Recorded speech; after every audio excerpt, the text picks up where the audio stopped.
Iraton of the forest. He has been in the forest of Eska for more than 500 years.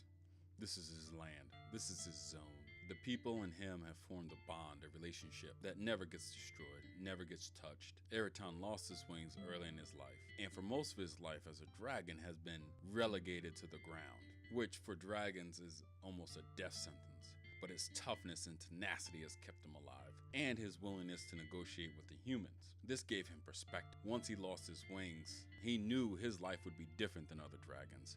He knew that in order to survive, he would have to work with them, relate with them, become almost one of them.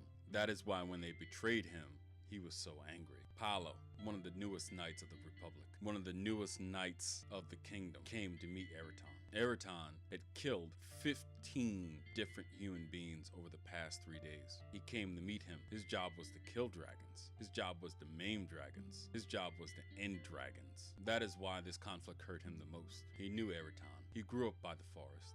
He had met Iraton plenty of times, even walked past him as a child, without Iraton even doing anything to him. That's why his newfound aggression startled him. It hurt him. It made him feel like Iraton was betraying them.